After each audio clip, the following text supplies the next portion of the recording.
नमस्कार। नमस्कार। नमस्कार। जगह ढूंढने में तकलीफ तो नहीं हुई? जैसा आपने कहा था बिल्कुल वैसे ही आए हैं। आइए।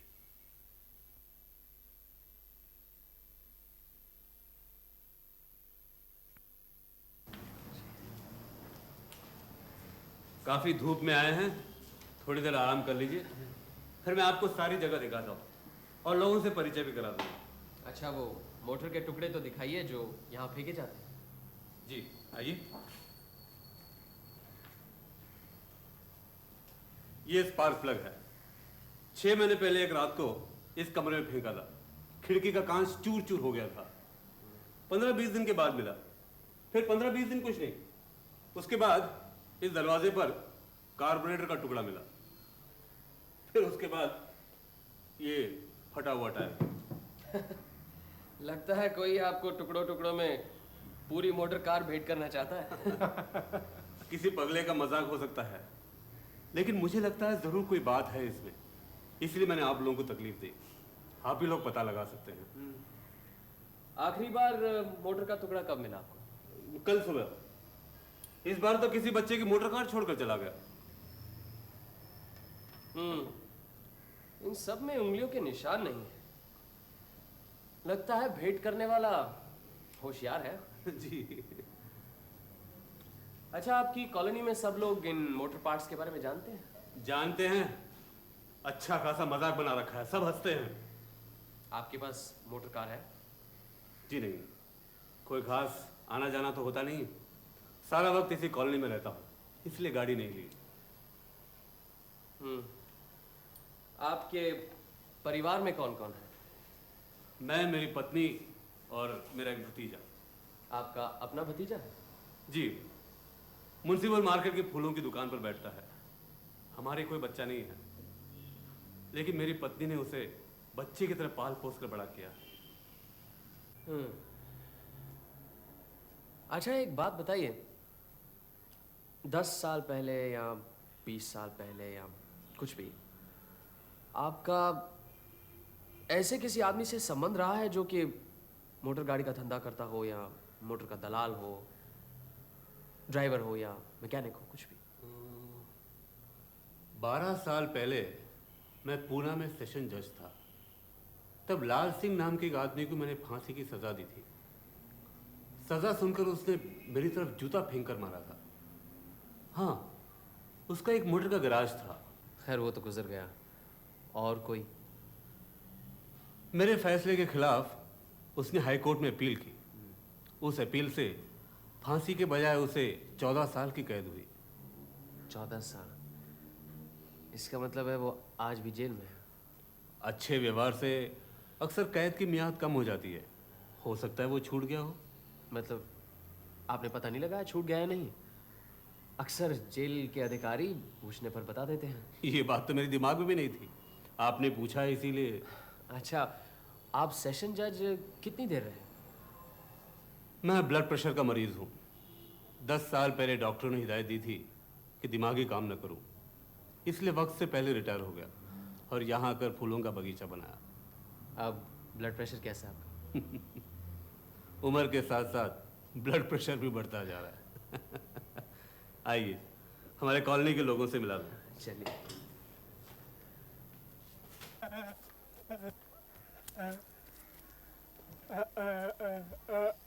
इसका नाम पानू है, गाय भैंसों की देखभाल करता है, इसलिए इसका नाम पानू गोपाल रखा है। कान से जरा कम सुनता है। पानू गोपाल, तुम्हारे गाय बछड़े कैसे हैं? सब ठीक है? अच्छा, बस बस बस बस। पानू बोल नहीं सकता ऐसी बात नहीं है, लेकिन उत्तेजना से जबान अटक जाती है, बचपन से ही ऐसा है। चलिए।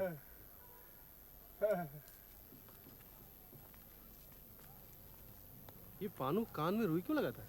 कान में मवाद होता है। चले आपको हमारे रसोई और खाने पीने का घर दिखाते हैं।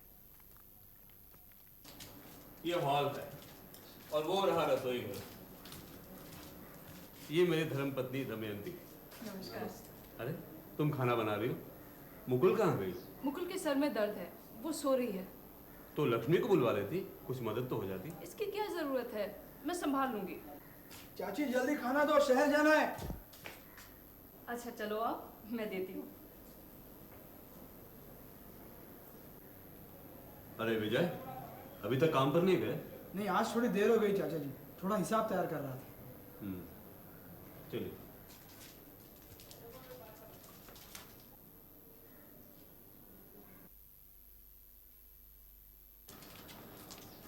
ये आपका भतीजा है जो आपके फूलों की दुकान की देखभाल करता है? जी। वहाँ उस घर में प्रोफेसर नेपाल गुप्ता और उनकी बेटी मुकुल रहती है। प्रोफेसर साहब कॉलेज में केमिस्ट्री पढ़ाते थे। उनकी अपनी लेबोरेटरी थी। एक दिन लेबोरेटरी में एक जोरदार धमाका हुआ और प्रोफेसर साहब बुरी तरह घायल हो गए। कॉलेज के अधिकारियों को शक हुआ कहीं वो चोरी छुपे बम तो नहीं बना रहे थे। उनकी नौकरी तो गई, साथ साथ पुलिस ने भी हिरासत में ले लिया। लड़ाई के बाद छूटे, लेकिन कॉलेज की नौकरी वापस नहीं मिली।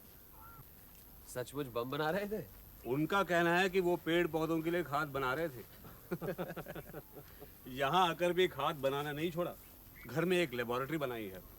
Gas cylinder, burner, test tube, retort वगैरह सब कुछ है। एक दिन काफी खाद बनाकर मुझे दे दिया और कहा कि पपीते के पेड़ में दो। मेरी मर्जी नहीं थी, लेकिन नहीं माने। फिर क्या हुआ? पपीते के सब झाड़ मर गए।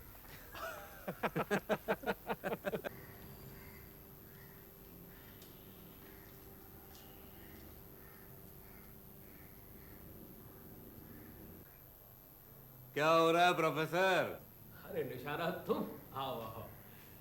और ये साथ में कौन है? ये लोग कलकत्ते से हमारा बागीचा देखने आए हैं। अरे तुम्हारे बागीचे में है ही क्या दिखने लायक? मेरा खाद इस्तेमाल करते तो बात और थी। तुम्हारे खाद से तो बगीचा रेगिस्तान बन जाता। देखो निशानात, जो बात तुम नहीं जानते उस पर बहस मत क्या करो। अरे तुम क्या जानो सॉइल केमिस्ट्री क्या होती है? तुम्हारे सारे पपीते के पेड़ मर गए क्योंकि तुम्हारे माली ने उस पर ज्यादा खाद डाल दिया था। तुम्हारे सारे माली गधे हैं। खैर जाने दो, नया क्या हो रहा है? तंबाकू पर एक्सपेरिमेंट कर रहा हूँ। अच्छा, अब आदमियों का भी खून करोगे? निशानात, तुम्हारा तो दिमाग एकदम ठप हो गया है। तुम्हें मालूम है विज्ञान की बदौलत जहर भी अमृत बन सकता है। जब तंबाकू से अमृत निकलेगा तो पहले तुम ही चखना। अब चलता हूँ, बाकी जगह भी दिखानी है। आ जाओ जाओ। अच्छा, मुकुल कैसी है? सुना सर में दर्द है। मुझे नहीं मालूम। आप लगता है शतरंज में माहिर हैं। आप शतरंज खेलना जानते हैं? बस यूं ही थोड़ा बहुत खेल लेता हूँ। अरे तो फिर आइए ना, हो जाएगी। आइए। अरे नहीं नहीं, इस वक्त शतरंज में बैठे तो 2-3 घंटे निकल जाएंगे। 10 मिनट में भी खत्म हो सकता है। आइए ना। अच्छा, आइए।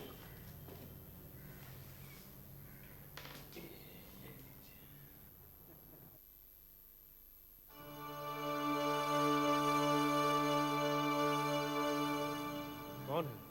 मुकुल नेपाल बाबू की लड़की है। नेपाल बाबू कब से है? यही कोई 2 साल से। क्या काम करते हैं? वैज्ञानिक प्रयोग वगैरह करते हैं, शतरंज खेलते हैं और हर काम में मेरी गलती निकालते हैं।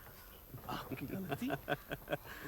जिस तरह से मैं कॉलोनी का काम चलाता हूँ उसे बिल्कुल पसंद नहीं है और उसे यकीन है कि अगर उससे वो सुपुर्द किया जाए तो बहुत अच्छी तरह चलाएगा। अच्छा, लेकिन उसकी लड़की मुकुल बहुत काम की है। मुकुल काम की लड़की हो सकती है, लेकिन हमें यहाँ देखकर उसके सिर में दर्द क्यों होने लगा? और फिर खिड़की से छुपकर क्यों देख रही थी हमें? क्या हो रहा है ब्रिजदास? कुछ नहीं, एक गाय बीमार पड़ गई है, उसके लिए जुल्लाब तैयार कर रहा हूँ। अच्छा अच्छा, हो सके तो कुछ प्रोफेसर नेपाल गुप्ता को पिला देना, उन्हें बहुत फायदा होगा।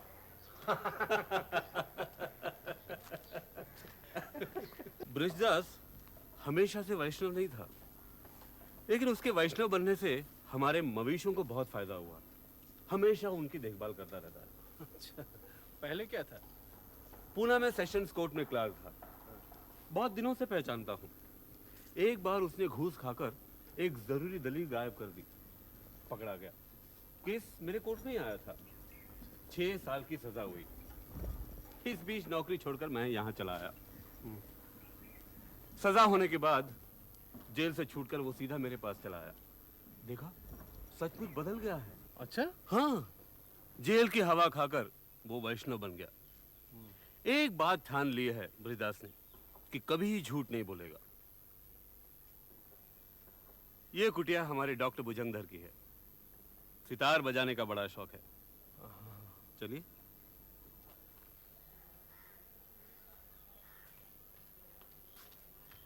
निशानाथ बाबू, इतनी धूप में कहाँ घूम रहे हैं? अपना ब्लड प्रेशर बढ़ाना चाहते हैं क्या? इन्हें ये बगीचा दिखा रहा था। आइए अंदर आइए। इस वक्त नहीं, जरा लक्ष्मी से मिलना है। आपका ब्लड प्रेशर कैसा है? खून निकलवाएंगे? अभी ठीक ही महसूस कर रहा हूँ, बाद में बताऊंगा। चलता हूँ। आइए आइए ओमकेश बाबू, इतनी जल्दी खेल खत्म हो गया? काफी तेज खिलाड़ी हैं। देखने में आदमी बुद्धू लगता है, लेकिन असल में बिच्छू है, बिच्छू। पीछे इधर बरामदे में कौन है? डॉक्टर भुजंगधर दास। अच्छा, कब से हैं यहाँ? करीब 4 साल से। अरे लक्ष्मी, तुम इस वक्त नहाने जा रही हो? काफी सिलाई का काम पड़ा था, वो सब खत्म करते करते देर हो गई। लक्ष्मी हमारे दर्जी खाने की कॉलोनी के सारे कपड़े खुद सीती है। ठीक है जाओ, लेकिन मैं तो ये कहने आया था कि मुकुल का सर दर्द कर रहा है और वो रसोई में काम नहीं कर सकेगी। दमयंती अकेली है, तुम्हारी मदद होती तो अच्छा होता। अरे, मुझे किसी ने बताया तक नहीं। तो ये हैं हमारे कॉलोनी के लोग। इसका मतलब कुल मिलाकर 3 महिलाएं 6 पुरुष। जी। लक्ष्मी के बारे में आपने कुछ बताया नहीं। उसका भी तो कुछ इतिहास होगा। कुछ है, लेकिन नहीं के बराबर ही है। गांव की लड़की है, कोई उसे फुसलाकर यहां कलकत्ता ले आया और फिर बदमाश उसे यहीं छोड़कर चला गया। अब क्या मुंह लेकर वापस जाएं? इसीलिए कलकत्ता में रह गई। उसके बाद यहां चली आई। कितने दिनों से यहाँ रह रही है? करीबन 2 साल से। आपकी कॉलोनी के बारे में उन्हें पता कैसे चला? ये कोई सरकारी अनाथालय तो है नहीं? कलकत्ते के किसी रेस्टोरेंट में विजय शाम को रोज चाय पीता था। वहीं एक टेबल पर अकेले बैठे लक्ष्मी को रोते हुए देखा। पूछने पर पता चला कि 2-3 दिन से कुछ खाया नहीं। बेचारी सिर्फ चाय पीकर गुजारा कर रही थी। उस दिन तो चाय के लिए भी पैसे नहीं थे। विजय उसे यहाँ ले आया। अच्छा, मोटर गाड़ी के घिसे पिटे टुकड़ों के बारे में किसी पर शक है आपको? अगर शक होता तो आपको पहले से बता देता। और फिर यहाँ तरह तरह के लोग हैं, किस पर क्या शक करूं? इसीलिए तो आपकी मदद ले रहा हूं। आपको कोई ब्लैकमेल तो नहीं कर रहा? नहीं, मुझे नहीं लगता।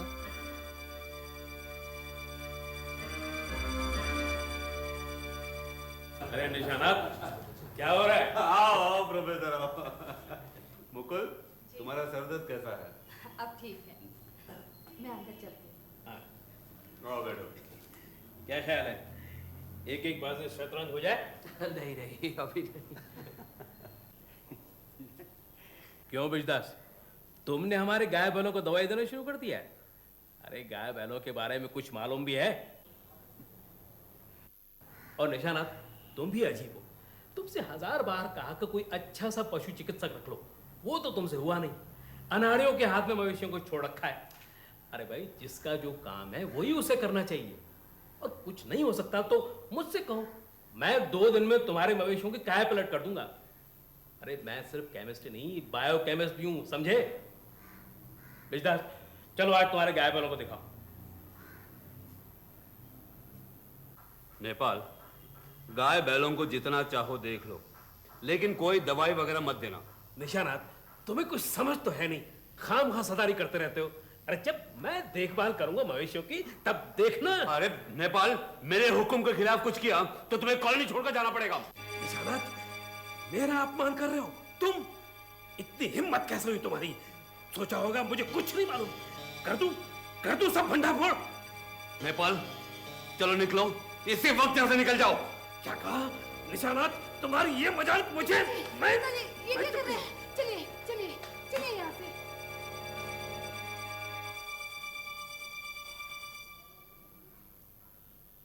इतना उत्तेजित होना आपकी सेहत के लिए ठीक नहीं है मिस्टर सैन। अगर दिमाग की एक छोटी सी नली भी जख्मी हो जाए तो प्रोफेसर नेपाल गुप्त का तो कुछ नहीं होगा। देखिए, जरा अपनी नब्ज दिखाइए। मैं ठीक हूं, आप लोग बैठिए। आप ही व्योमकेश बाबू हैं? क्यों, ठीक पकड़ा कि नहीं?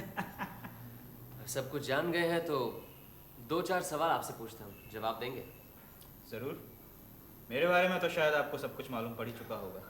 सब कुछ नहीं। ठीक है, पूछिए। आपकी शादी हो गई? डॉक्टरी पढ़ने के लिए 3 साल इंग्लैंड में था, वहीं एक गोरी लड़की से शादी की। वो इस काले आदमी को ज़्यादा दिन बर्दाश्त नहीं कर पाई और एक दिन मुझे छोड़ के चली गई। मैं भी हिंदुस्तान की संतान वापस हिंदुस्तान आ गया।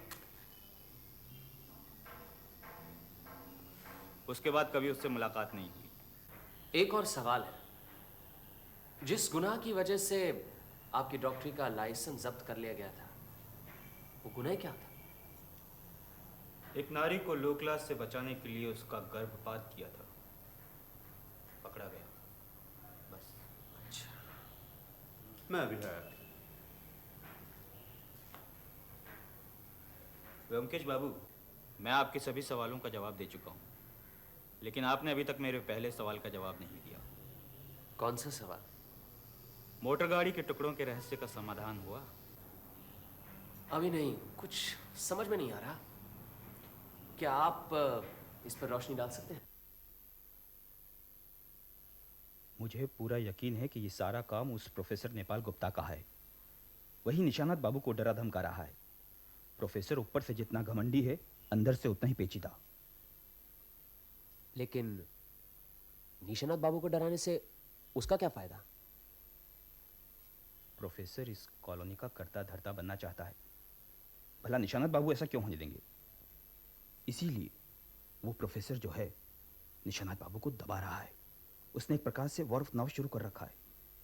प्रोफेसर ये बात अच्छी तरह से जानता है कि निशानात बाबू ब्लड प्रेशर का मरीज है। उन पर जितना ज़्यादा दबाव पड़ेगा वो उतनी जल्दी खाट पकड़ेंगे और प्रोफेसर खुद मालिक बन बैठेगा। लेकिन उनकी तो पत्नी है, भतीजा है, उनके रहते हुए मालिक कैसे बन सकता है? नामुमकिन लगता ज़रूर है, लेकिन नामुमकिन है नहीं। क्यों? मिसेस सेन प्रोफेसर नेपाल गुप्ता पर कुछ ज़्यादा ही मेहरबान हैं। क्या कह रहे हैं आप? मेहरबा होने की कोई खास वजह है? व्योमकेश बाबू, आप खुद अक्लमंद हैं, मैं भी कोई बेवकूफ़ तो हूँ नहीं, समझ जाना चाहिए। हो सकता है मेरी सारी बातें बेबुनियाद हों। आपने पूछा, इसीलिए जितना मुझे मालूम था मैंने आपको बता दिया। मैं अब आज्ञा चाहूँगा, शायद आपको भी कहीं जाना हो। 1 मिनट, मुकुल भी क्या अपने बाप के साथ थी क्या? मैं अभी ठीक से कुछ नहीं कह सकता। आशा है फिर मुलाकात होगी। अच्छा अच्छा।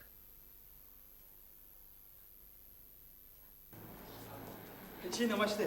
नमस्कार। मैं विजय हूँ, निशानाथ जी का भतीजा। मालूम है, कल मिले जो थे। हाँ। कैसे आना हुआ? जी चाचा जी ने एक चिट्ठी दी है, कहा कि आपको पहुंचा दूं। अच्छा। अरे अरे, बैठिए तो सही। लेकिन आइए। आइए।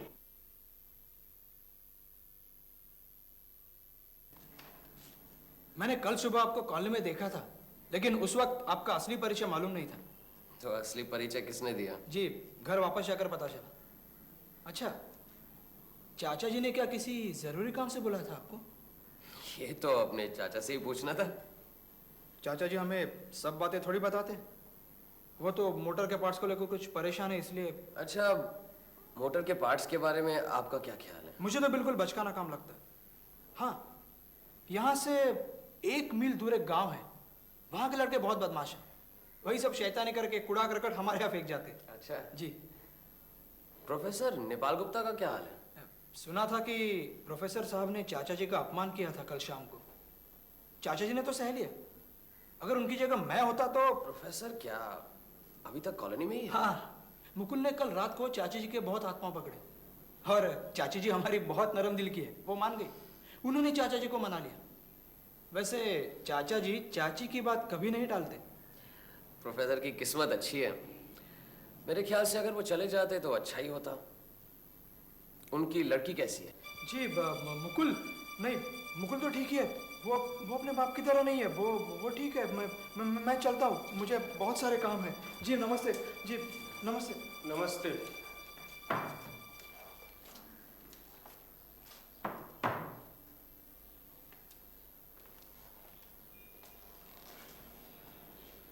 क्या बात है? क्या लिखा है निशानाथ बाबू ने? लिखा है आपको जिस काम के लिए कॉलोनी में बुलाया था उस काम में और आगे बढ़ने की ज़रूरत नहीं है। आपको जो एडवांस रुपए दिए हैं उम्मीद है वही आपकी मेहनत के लिए काफ़ी होंगे।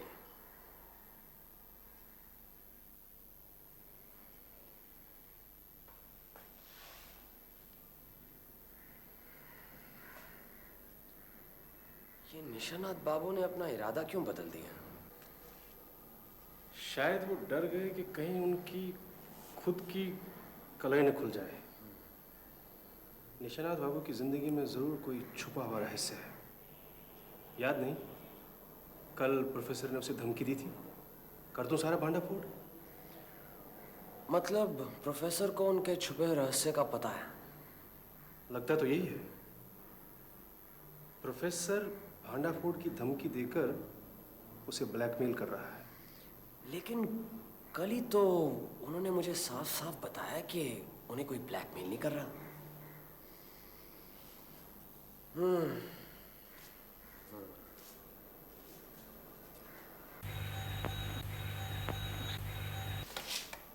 हेलो, हाँ बोल रहा हूँ।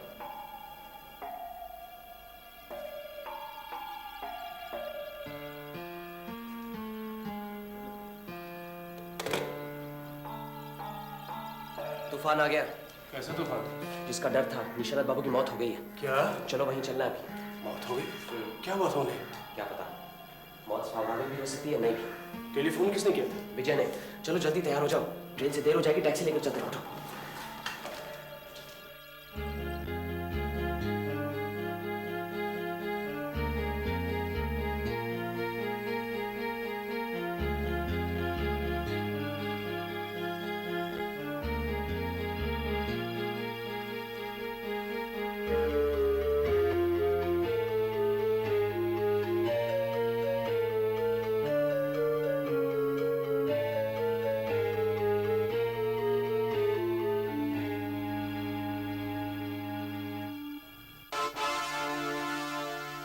पैर में मोजे? निशानाथ बाबू क्या मोजे पहनकर सोते थे? नहीं तो।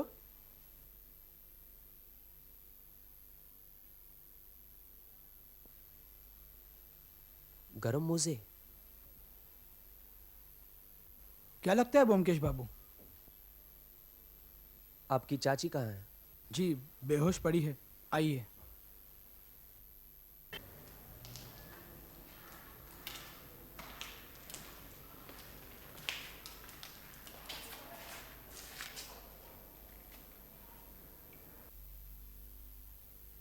कब से बेहोश है? तकरीबन 3 घंटे से।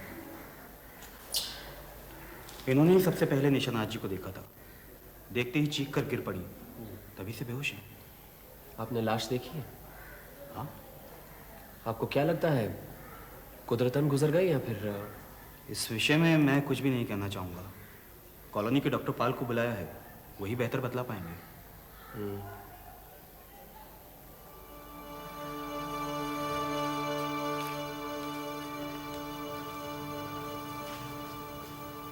यही डॉक्टर पाल है? जी हाँ। यहाँ अक्सर आते हैं? मैंने 2 महीने में 1 आध बार आ जाते हैं। हमारे कॉलोनी के स्थायी डॉक्टर हैं। वैसे रोजमर्रा का काम तो डॉक्टर भुजंगर ही करते हैं। कल आपने निशानाथ बाबू को आखिरी बार कब देखा? शाम को, तब वो बिल्कुल ठीक थे। उन्होंने अपने ब्लड प्रेशर के बारे में कुछ कहा? नहीं, कुछ भी नहीं।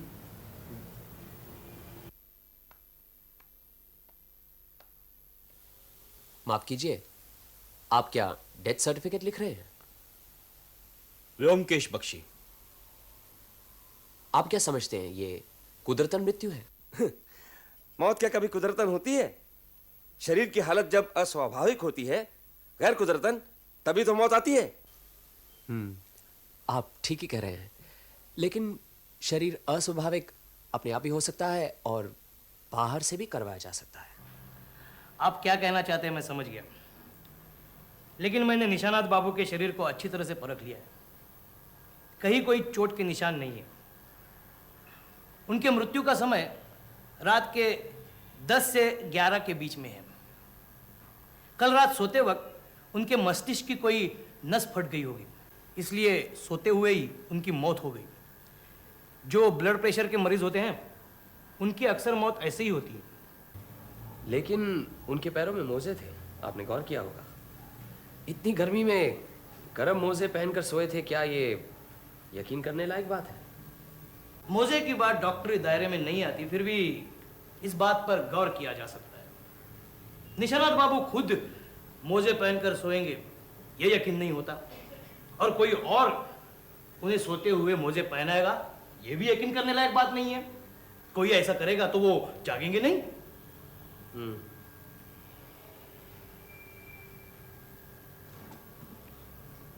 अच्छा, एक और बात बताइए, अगर कोई ब्लड प्रेशर का मरीज गर्म मोजे पहनेगा तो क्या उसका ब्लड प्रेशर बढ़ेगा? बढ़ सकता है, लेकिन मस्तिष्क की नस फटकर ही मौत होगी ये यकीनन नहीं कहा जा सकता। डॉक्टर पाल, आप कुदरतन मौत का सर्टिफिकेट मत दीजिए। निशानात बाबू के शरीर के अंदर क्या हुआ है शायद बाहर से पता नहीं चल सकता, इसलिए पोस्टमार्टम होना जरूरी है। आपने शक में डाल दिया। चलो यही सही, नुकसान ही क्या है। मैं चलता हूँ, पुलिस में खबर भिजवा दूंगा, ऑटोप्सी का इंतजाम हो जाएगा। अब आप क्या कहते हैं डॉक्टर भुजंगर, मौत कुदरतन ही है? मेरी राय की कोई कीमत नहीं है।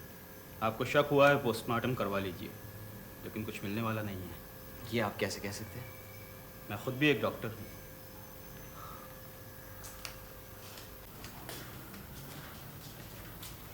विजय बाबू, निशानात बाबू के साथ आपकी आखिरी मुलाकात कब हुई थी? जी, शाम को जब मैं कलकत्ता से वापस आया। और रात को खाना खाते समय?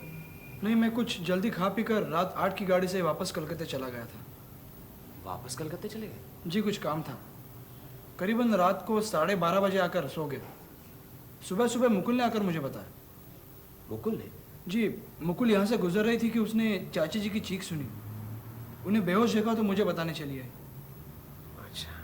अच्छा ब्योमकेश बाबू, आपको क्या लगता है कि चाचा जी की मौत कुदरतन नहीं है? लगता तो ऐसा ही है। मुझे भी कुछ गड़बड़ लग रहा है। चाचा जी कभी सर्दियों में भी मोजे पहनकर नहीं सोते थे। मोजे तो उनके है ही नहीं। फिर उनके कमरे में जाकर देखा तो खिड़की भी बंद है। चाचा जी कभी खिड़की बंद करके नहीं सोते थे। फिर खिड़की किसने बंद की? अभी 10 बजे हैं, पुलिस के आने में भी देर है। हम जरा कॉलोनी का राउंड मार के आते हैं। जैसे आपकी मर्जी। चलो जी।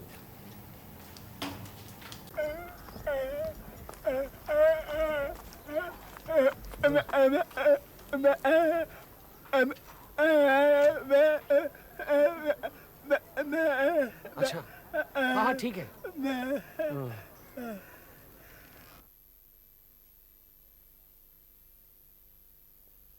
नमस्कार प्रोफेसर गुप्ता। नमस्कार, आप यहाँ? निशानात बाबू ने चिट्ठी लिखकर आज बुलाया था। यहाँ आकर देखा, हमने कभी सोचा नहीं था इस तरह अकस्मात ही गुजर जाएंगे। अरे ये ब्लड प्रेशर के मरीज ऐसे ही मरते हैं। निशानात बहुत जिद्दी था, किसी की नहीं सुनता था। मैंने भी कितनी बार कहा कि हाँ, आपके साथ तो उनके अच्छे संबंध थे, लेकिन उसकी जिद की वजह से कभी कभी तू मैं हो जाया करती थी। हाँ, वो तो हमने सुना। उस दिन हमारे सामने आपने कहा कि कर दो भांडाफोड़। ऐसा लगा जैसे आप उनकी जिंदगी का कोई गुप्त रहस्य जानते हैं। गुप्त रहस्य? अरे नहीं, ऐसी कोई बात नहीं थी। वो तो यूं ही गुस्से में कभी कभार अनाप शनाप बक दिया करता था मैं। वो तो मेरा स्वभाव ही ऐसा है। अच्छा, आपसे एक बात पूछूं? आपकी लड़की मुकुल के साथ विजय का कुछ क्या मतलब कोई संबंध या? मुकुल किसी से कोई भी संबंध रखने वाली लड़कियों में नहीं है, समझे आप? हम जब यहाँ आए थे तो मैंने ही विजय के साथ मुकुल की शादी की बातचीत की थी। विजय राजी भी हो गया था, लेकिन बाद में उलट गया। विजय का चाल चलन क्या ठीक नहीं है? बस यूं ही समझ लीजिए, भली लड़की को छोड़कर उल्टा के आगे पीछे दौड़ना क्या अच्छे चाल चलन के लक्षण है? मुकुल अब कैसी है? जैसी थी वैसी ही है, पढ़ी है चुपचाप। देखेंगे एक बार?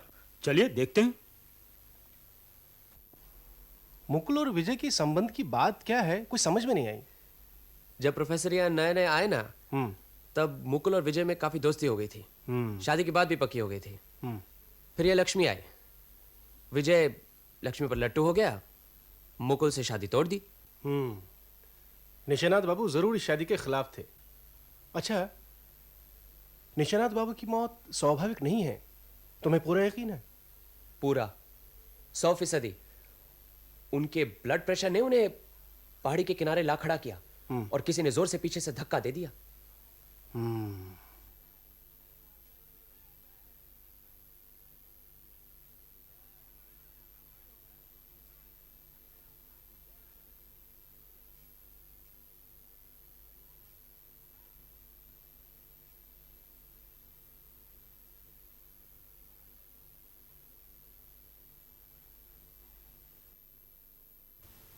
ये क्या है? चिड़िया का घोंसला।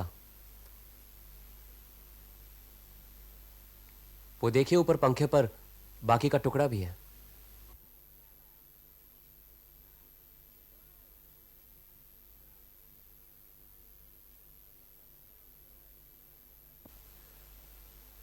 जरा और हटाइए, देखिए पैरों पर मोजे पहने हुए हैं। आपकी गैरहाजिरी में मोजे खोलकर देखना मैंने उचित नहीं समझा। जरा देख लीजिए, पैरों तले दाग तो नहीं है?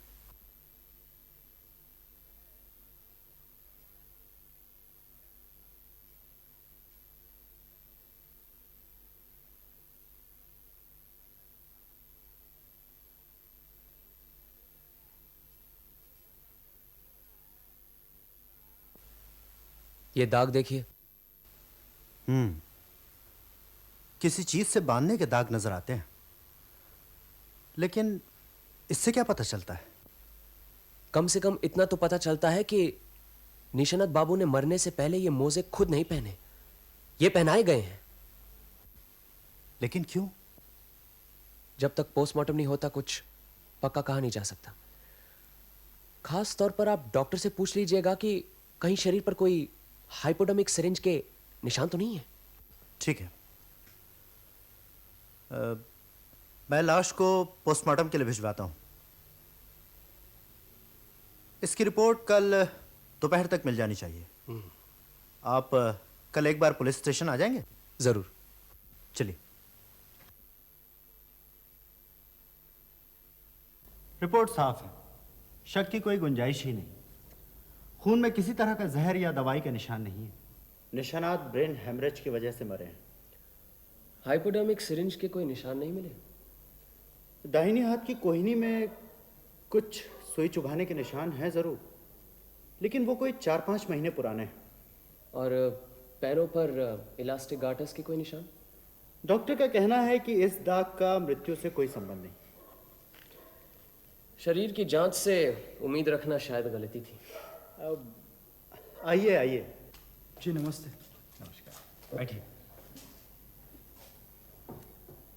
विजय बाबू, पोस्टमार्टम की रिपोर्ट में तो कुछ भी नहीं मिला। कल रात से ब्रजदास भी गायब है। ब्रिजदास गायब? क्या पोस्टमार्टम का नाम सुनते ही गायब हो गया? क्या मालूम। लीजिए इंस्पेक्टर बराट, आपका एक और मेहमान बढ़ गया है, अब ढूंढ निकालिए इसे। मेहमानों की खातिरदारी करना ही तो हमारा काम है। खैर, तो अब हमें यह मान लेना चाहिए कि निशानाथ बाबू की मृत्यु का कारण ब्लड प्रेशर ही था। कभी नहीं। हत्यारे ने ब्लड प्रेशर का फायदा उठाया है और इसीलिए हत्या करने का कोई निशान नहीं मिल रहा। लेकिन किस तरह से फायदा उठाया इसका भी तो कुछ पता चले। छानबीन करने के लिए कुछ सूत्र भी तो होने चाहिए। सूत्र है, सारे सबूत आपके सामने पड़े हैं, फिर भी आपकी कुछ समझ में नहीं आ रहा? नहीं, आप ही बताइए ना। चिड़िया का घोंसला फर्श पर गिरा था। क्या इससे भी कुछ पता नहीं चला? नहीं। बहुत ही भयंकर मृत्यु थी। आप ही बताइए ना। ये मेरा अनुमान है, लेकिन मुझे पूरा यकीन है कि यही हुआ होगा। फिलहाल आप सब ये बात अपने तक ही रखिए। निशानाथ बाबू के पैरों में रस्सी बांधकर उन्हें ऊपर लगे हुए लोहे के कड़े से उल्टा लटका दिया गया। ब्लड प्रेशर तो था ही, उस पर से सारा शरीर का खून नीचे सर तक उतर आया। इससे सर पर दबाव पड़ा और 5 मिनट के अंदर ही सर के खून की नली फटकर उनकी मौत हो गई। फिर उन्हें बिस्तर पर लेटा दिया गया। लेकिन चतुर हत्यारा भी कुछ न कुछ गलती तो कर ही बैठता है, वरना ऐसे कोई पकड़ा भी न जाए। और यहां हत्यारा मोजे खोलना भूल गया। सचमुच भयंकर मौत है। अब साफ पता चलता है कि पैरों में कहीं निशान न पड़ जाएं, इसलिए मोजे पहनाए गए थे और लोहे के कड़े में रस्सी घुसाते वक्त चिड़िया का घोंसला गिर पड़ा था। लेकिन एक बात समझ में नहीं आती, इतना सब कुछ होते वक्त निशानाथ बाबू सोए रहे, जागे नहीं। निशानाथ बाबू शायद जगे हुए ही थे। मुझे लगता है करीबन रात 10 या 11 के बीच में यह हादसा हुआ था।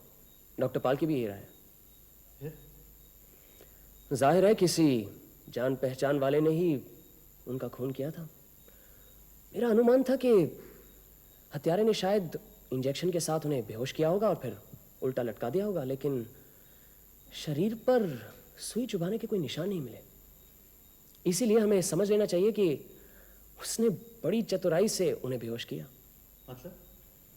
मतलब सैंडबैग इस तरीके से गर्दन के पीछे हल्के हाथ से एक बार वार करने से ही आदमी बेहोश हो जाता है और उसके साथ गर्दन पे कोई निशान भी नहीं दिखते।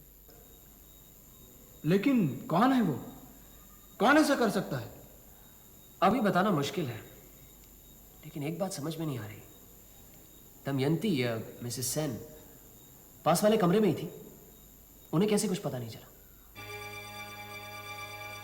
नहीं, चाची जी को कुछ नहीं पता। वो जरूर सो गई होंगी।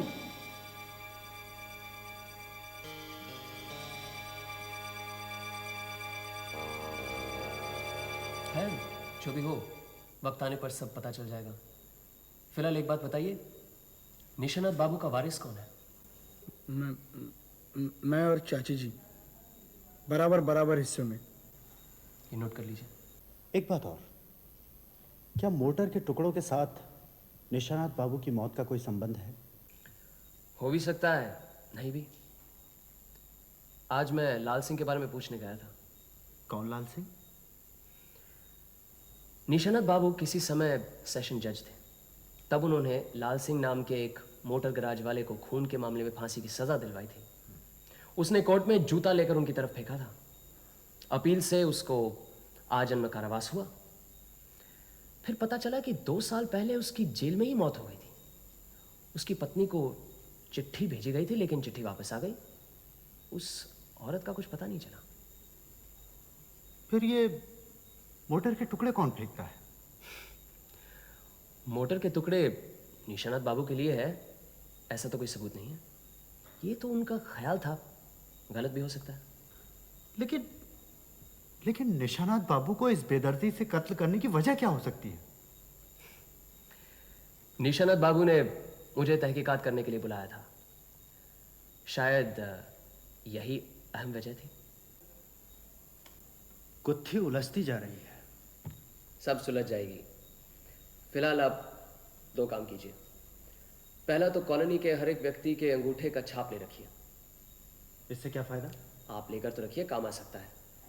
जिस तरह लोग कॉलोनी से गायब हो रहे हैं, पता नहीं कौन कब तक रहेगा। ठीक है। दूसरा? मेरे ख्याल से अब कॉलोनी चलते हैं। अजीत वहां पहुंच गया होगा। मैंने हर एक व्यक्ति से कुछ सवाल करने हैं, आप सब नोट कर लेना।